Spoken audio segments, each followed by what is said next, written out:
Olá, tudo bem? Vamos aqui agora para o módulo 16, segundo ano do ensino médio, o material do objetivo. Bom, aqui a gente vai comentar sobre a estrutura fundiária, como a gente já falou. A estrutura fundiária no Brasil é altamente concentrada. Então isso é uma herança histórica aí, tem uma má distribuição das propriedades rurais no Brasil. É isso que vai tratar a estrutura fundiária, sobre a distribuição das propriedades rurais, certo? Então, no Brasil, a situação é ultra concentrada, como uma herança do passado colonial. Então, o Brasil foi dividido em capitanias hereditárias, e aí os donatários dessas capitanias podiam dividir em sesmarias. E depois disso, em 1850, teve a Lei de Terras também, que permitiu apenas a compra de terras e não mais a posse. Então, anulou a situação dos poceiros, impediu agora que as pessoas ocupassem terras, começassem a produzir e ganhassem o direito à propriedade. É muito comum também no Brasil a atividade do grileiro. O grileiro é aquele, normalmente, já um grande fazendeiro que falsifica documentos para expandir ainda mais a sua propriedade rural. Por que chama grileiro? Porque antigamente as pessoas colocavam um documento numa gaveta com grilo, o grilo comia e excretava nesse papel, deixando ele com aparência de velho. Por isso é grileiro, então, a falsificação de documento para fazer um documento se passar por documento antigo.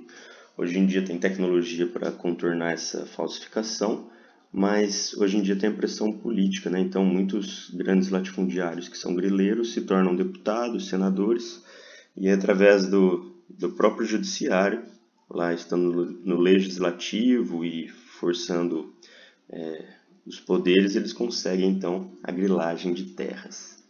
Bom, vamos ver como que é essa distribuição de terras no Brasil por essa tabela aqui da própria apostila. Então a apostila traz aqui as propriedades rurais de 0 até 10 hectares, de 10 até 20, de 20 até 50, de 50 até 100, aqui é menos de 100, 99,9, mas até quase 100, de 100 a menos de 200 hectares. Aqui no número absoluto de propriedades rurais, então vamos chamar de fazendas para facilitar.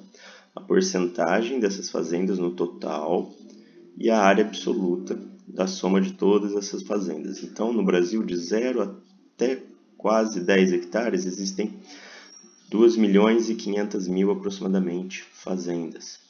São quase metade de todas as fazendas do Brasil, 47, 48%. Elas ocupam uma área de 7.800.000 hectares e toda essa área aqui é apenas 2,3% de toda a área rural do Brasil. Então vamos ver aqui, a gente tem 4 milhões, eu fiz a soma aqui, 4.665.000 fazendas aproximadamente. Então 4.665.000 fazendas é um total de 90% das fazendas do Brasil. Então 90% das fazendas do Brasil ocupam uma área de aproximadamente 100 milhões de hectares. Isso é apenas 8% de toda a área para atividade agrícola no Brasil. Agora aqui, a gente vai ver as fazendas acima de 1.000 hectares. De 1.000 até 2.500, são 32.000 fazendas. Então é muito menor do que os 4 milhões aqui. Então 32.000 fazendas são 0,6% do total de fazendas do Brasil. E elas ocupam 48 milhões, quase 49 milhões de hectares, metade do que toda esses 90% aqui de fazendas do Brasil. Isso dá 14% da área rural do Brasil. E fica pior ainda aqui, 2.500 hectares ou mais, tem apenas 25.000 fazendas no Brasil. É 0,3% de todas as fazendas do Brasil. Elas ocupam uma área de 101 milhões de hectares, mais do que o restante 90%. Então a gente tem 0,3% das fazendas do Brasil ocupam mais área do que 90% das fazendas. Então é realmente ultra concentrada a estrutura fundiária no Brasil. Isso que dá origem aos latifúndios subutilizados, utilizados para monocultura, utilizados para cabeça de gado, com uma produtividade muito baixa. Então não é, quando a gente fala de grandes propriedades, não é essa grande propriedade aqui do interior de São Paulo, que o cara anda de cavalo de uma ponta a outra e demora meia hora. Não, é uma fazenda de mais de 2.500 hectares, são 25 mil fazendas no Brasil, só 0,3% de todas as fazendas e ocupam 100 milhões de hectares. Ou seja, vamos falar aqui, ó, 57 mil fazendas ocupam 150 milhões de hectares e 4 milhões e meio de fazendas ocupam 100 milhões de hectares. Ou seja, 57 mil fazendas ocupam mais do que 4 milhões e meio de fazendas. É ultra concentrado. Isso causa consequências sociais enormes. A gente tem conflitos por essa terra, né? Porque essas terras, essas fazendas são subutilizadas e, quando utilizadas, são utilizadas para exportação de uma maneira não tão produtiva.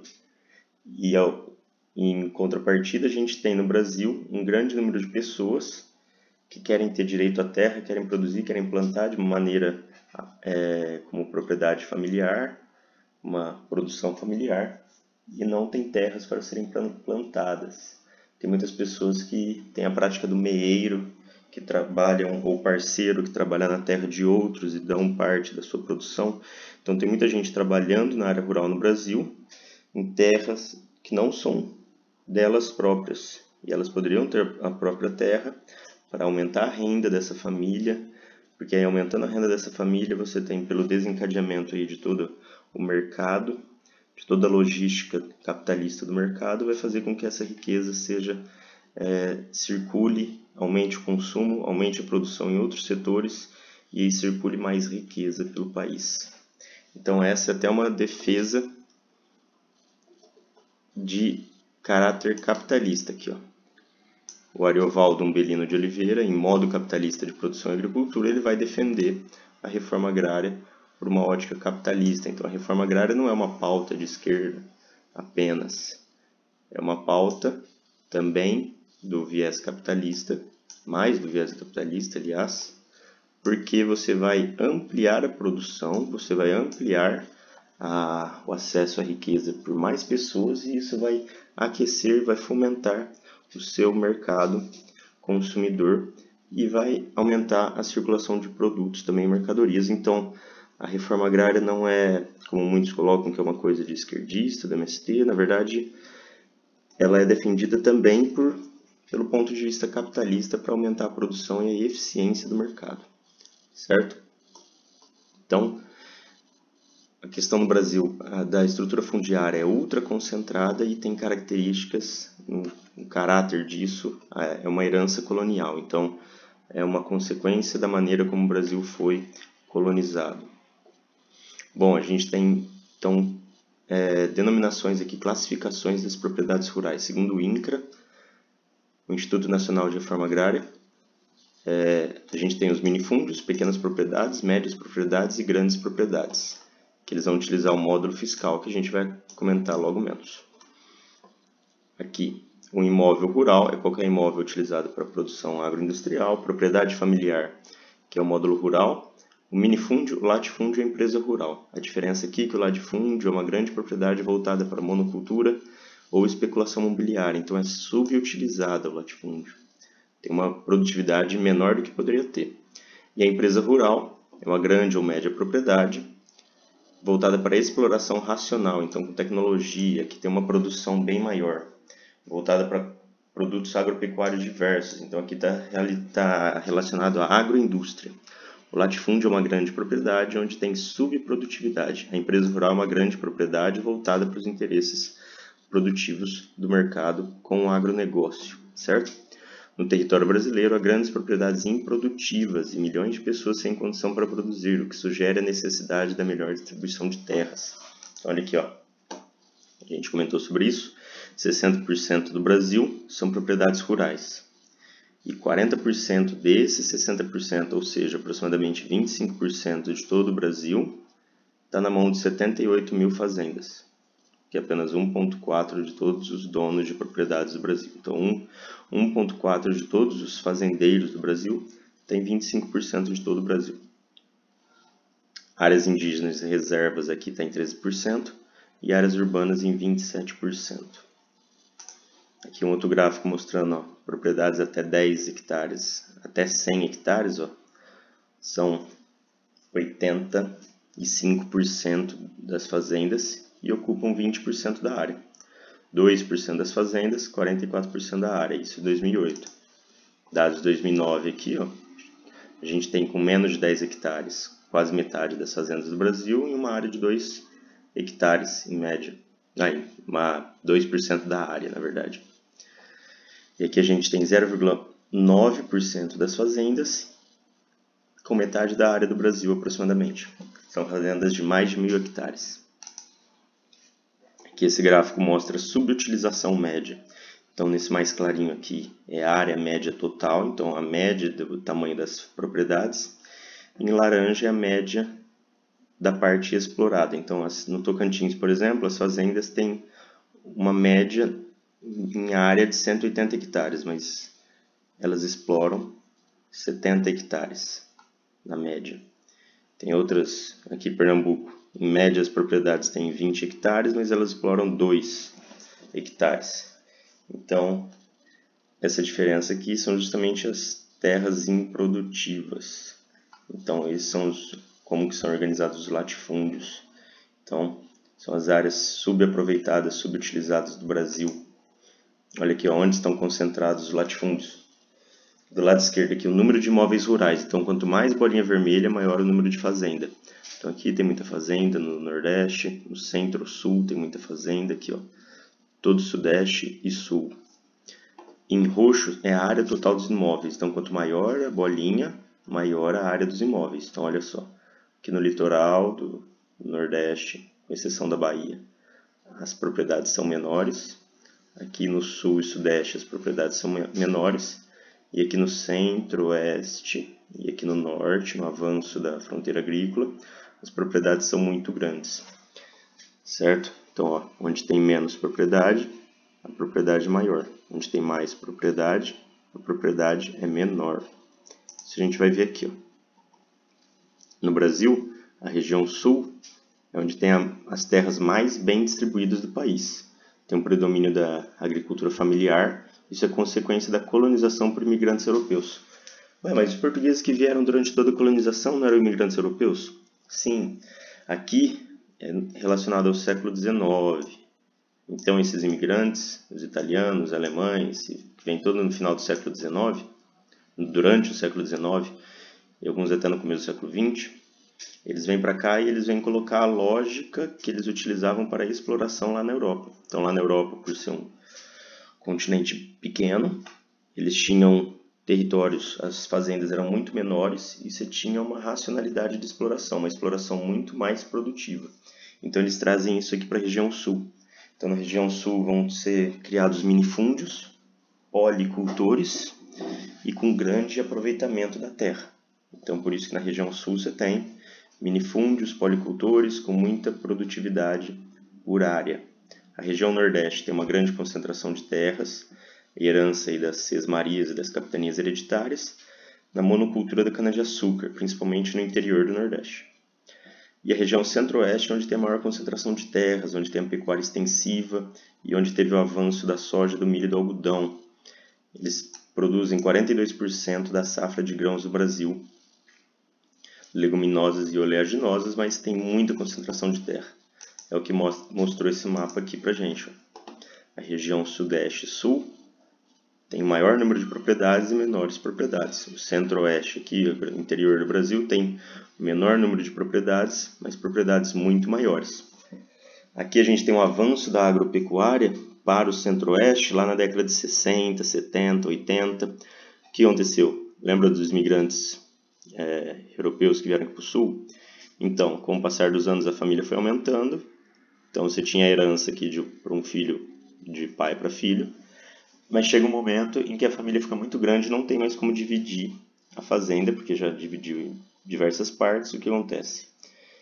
O filho mais velho, por exemplo, agora vamos fazer uma suposição. O filho mais velho fica com a fazenda aqui, o mais novo ganha um dinheiro referente ao valor daquela fazenda que o filho mais velho ganhou. Ele vai lá e compra uma fazenda aqui no Mato Grosso. Só que a terra aqui é muito mais barata. Então, com o valor da pequena propriedade que ele tinha aqui, ele comprou uma grande propriedade aqui.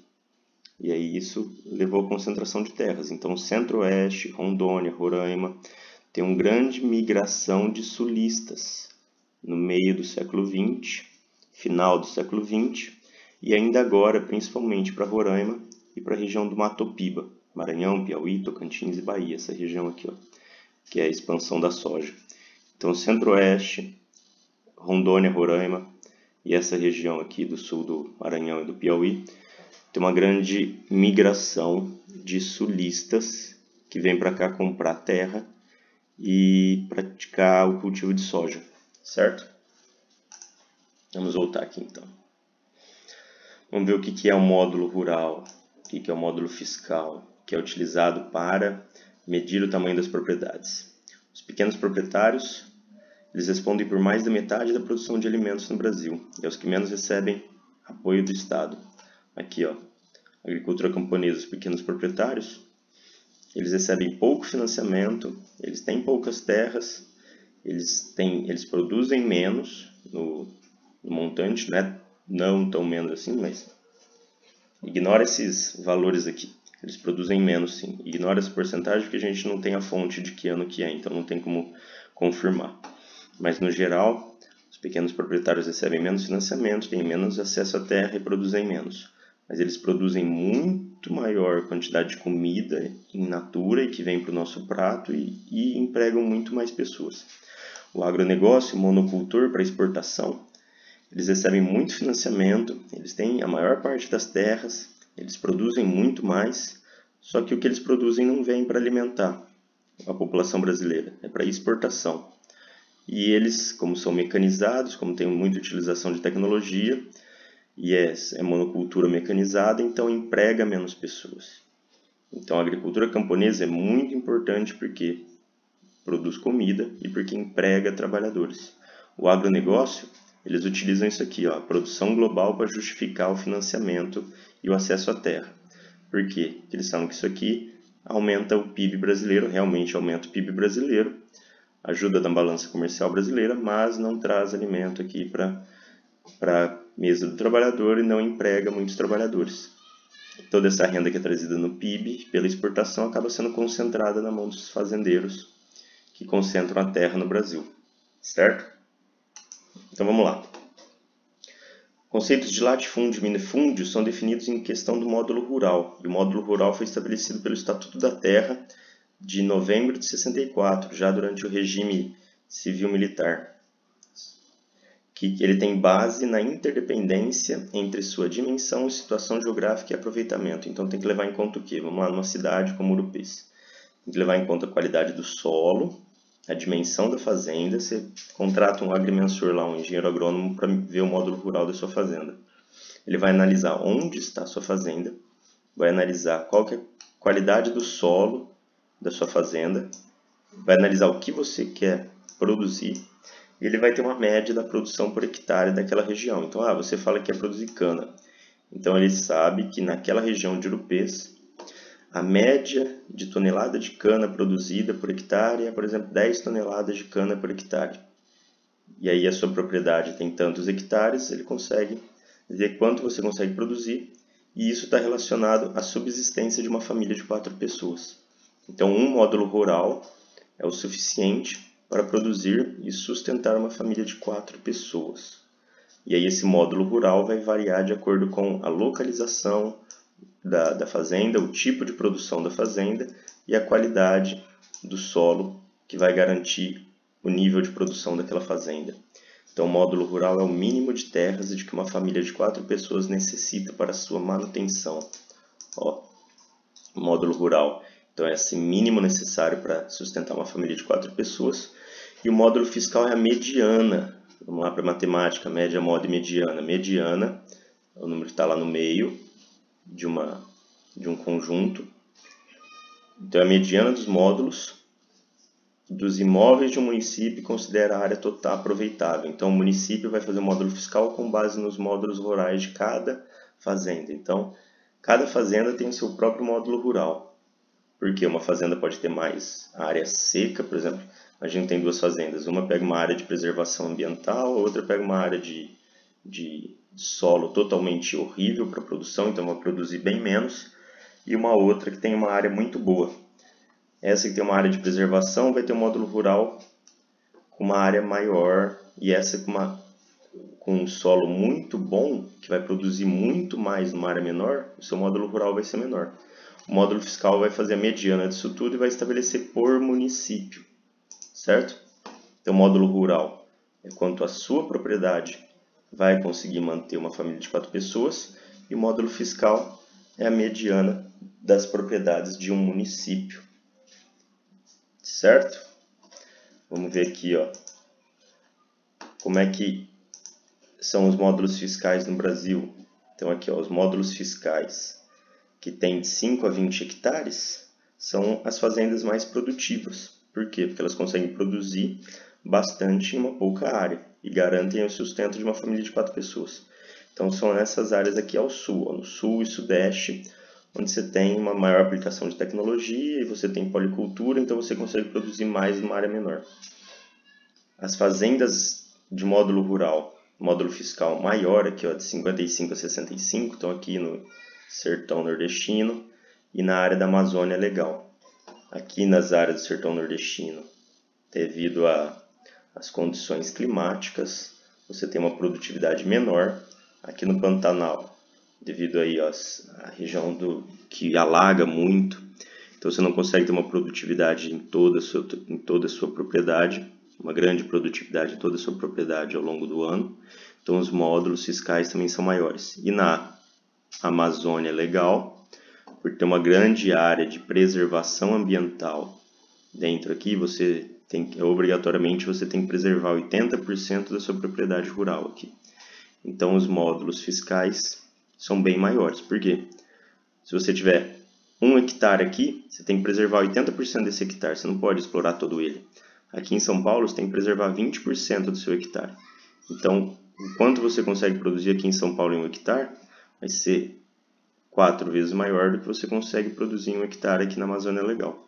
Porque aqui na Amazônia Legal você tem que preservar 4 vezes mais vegetação do que aqui em São Paulo. Isso é importante porque fez com que a gente tivesse uma Amazônia, o bioma mais preservado do Brasil. Mas é ruim porque os outros biomas acabaram perdendo muito da sua área original. Por exemplo, o Cerrado, que agora no século XX perdeu mais da metade da sua área. Porque o bioma que tem as leis mais rígidas são justamente a floresta amazônica. Então vamos continuar aqui e fazer alguns exercícios. 1. Estrutura fundiária brasileira. Que característica da estrutura fundiária está evidenciada no gráfico? A concentração de terra na mão de poucos, a existência de poucas terras agricultáveis? Não. Domínio territorial de minifúndios? Não, minifúndio na verdade aqui, ó. Aqui é o minifúndio. Minifúndio tem pouca área. A primazia da agricultura familiar? Não, está relacionada ao minifúndio. A debilidade da plantation moderna? Não, na verdade a plantation moderna ocorre aqui, ó, nas grandes propriedades, naquela empresa rural, certo? Então, A. Aqui, A2, vocês podem fazer depois. A3, total de pessoas famintas no mundo. E a produção mundial de grãos. Então, o número de pessoas famintas aumentou e a produção de grãos também aumentou, olha só. Após a interpretação dos gráficos e contando com o auxílio da frase do Josué de Castro, que é o que? A fome é a expressão biológica de males sociológicos. Então, ele fala que a fome não tem causa biológica, na verdade é política, é sociológica. Assinale que melhor justifica o tema fome. Então, ali, o aumento dos famintos tem uma relação direta e dependente com o aumento da população absoluta do mundo, fortalecendo a teoria de Thomas Malthus? Não. O cruzamento dos gráficos apresenta, no primeiro momento, certa contradição, pois o aumento do número de famintos é acompanhado pelo aumento da produção de grãos. Mas isso não acontece evidenciando um caráter perverso e social, como Josué de Castro fala aqui, que é sociológico, é político. A falta de infraestrutura, guerra e conflito interno dificultam a assistência e ajuda dos países ricos aos necessitados? Não. Eles não ajudam porque muitos não têm interesse. A produção de grãos não se relaciona diretamente com o consumo humano, pois é direcionada para a ração e produção de energia. O problema da fome está relacionado aos desastres naturais e grandes períodos de seca ao redor do mundo, diminuindo a produção de alimentos? Também não. Então, caráter político aqui. Sobre a modernização da agricultura, é correto afirmar que tal processo teve origem nos anos 70, a partir do programa de expansão da fronteira agrícola de Sudene e Sudene? Não. Sudene e Sudene são superintendências aqui de desenvolvimento da Amazônia e do Nordeste, criadas aí no período do regime civil-militar, empresário-militar no Brasil. Aumentou o grau de dependência do campo em relação à cidade, pois o meio rural passou a consumir grandes volumes de insumos industriais? Sim. Aumentou a participação do trabalho familiar diante do assalariamento no campo devido à dispensa de trabalhadores com a introdução de máquinas? Então vamos ver, aumentou a participação do trabalho familiar diante do assalariamento no campo? Não. Na verdade, promoveu o êxodo rural, né? Diminuiu o número e a área média dos latifúndios? Não, ampliou, na verdade. Porque não é todo mundo que tem dinheiro para comprar máquina. Quem tem dinheiro para comprar máquina aumentou a produtividade e conseguiu ter mais dinheiro ainda para poder comprar as menores propriedades. Reorientou o fluxo de imigrantes para a região sudeste e sul, onde havia abundância de terras? Não, justamente a região onde tem maior número de terras de minifúndios. 5. A partir da análise de distribuição da produção agrícola brasileira, pode-se concluir corretamente que aqui está a produção familiar e não familiar. Ó, arroz é mais produzido pela não familiar, feijão pela familiar, feijão, todos os tipos de feijão, mandioca, pela familiar. Agora, milho, soja, trigo e café arábico, que necessitam de processamento industrial, são mais produzidos pela não familiar. O milho também é meio porque dá para ser comido diretamente sem grande processamento, mas ele também é muito utilizado na indústria. Agora, soja, trigo e café, que não são consumidos diretamente, todos eles são muito produzidos pela agricultura não familiar. A agricultura não familiar está voltada à cultura tradicionalmente exportadas, como arroz e trigo. Não, arroz e trigo não é exportado no Brasil. A gente compra arroz e trigo. A agricultura não familiar é direcionada à produção de soja para atender o mercado interno. Não, exportação.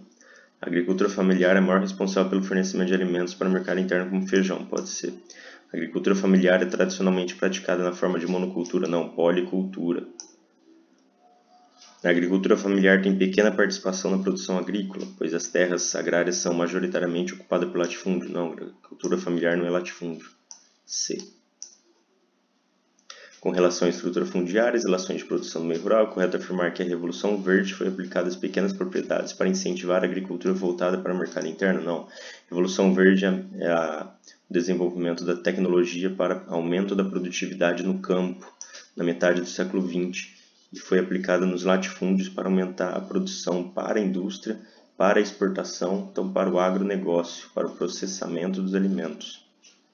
Está relacionado aí ao crescimento das comidas processadas, fast food, enlatados e tudo isso que faz mal, dá câncer, aumenta a hipertensão e tal. A introdução de parcerias está resolvendo a questão de concretização da reforma agrária? Não. Parceria quando você produz na terra de outro e dá metade da sua produção. Não acaba com o problema. As unidades familiares adaptaram-se à dinâmica do mercado, levando-as a abandonar a produção voltada ao consumo externo? Não. A exportação amplia. A maioria quase absoluta dos pequenos estabelecimentos controla pouca terra em todas as regiões brasileiras, exceto o Sudeste e Sul. Não, é justamente no Sudeste e Sul que os pequenos estabelecimentos controlam pouca terra. O modelo agrícola de exportação brasileira é baseado na monocultura e apoia-se na consideração da propriedade rural. Sim, perfeito. Cite duas características essenciais do latifúndio no Brasil e indique duas consequências, uma social e outra econômica, da sua perpetuação para a sociedade brasileira. Então destaca-se que o latifúndio tem grande extensão da propriedade e é voltada para a exportação e para a monocultura. Tem o fator do capital, que são os grandes investimentos, e o agrobusiness, que é o agronegócio. E está relacionado à herança colonial. As consequências, uma social e outra econômica.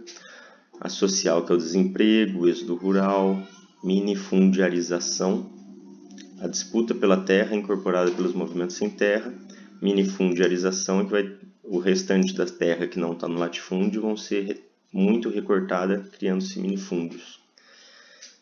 Consequência econômica, aumento da cultura de exportação em detrimento da alimentícia. Isso também pode ser colocado como social porque diminui a segurança alimentar, então vai ter menos alimento para o consumo interno. Vai aumentar o valor do alimento, fazendo com que fique mais caro para as famílias mais carentes. Mais carentes não, né? De menor renda. Não são carentes, são de menor renda. E reprimarização da exportação brasileira. Redução da agricultura familiar. Isso fazendo com que tenha menos famílias com renda podendo consumir no mercado. Certo? Um grande abraço e até mais.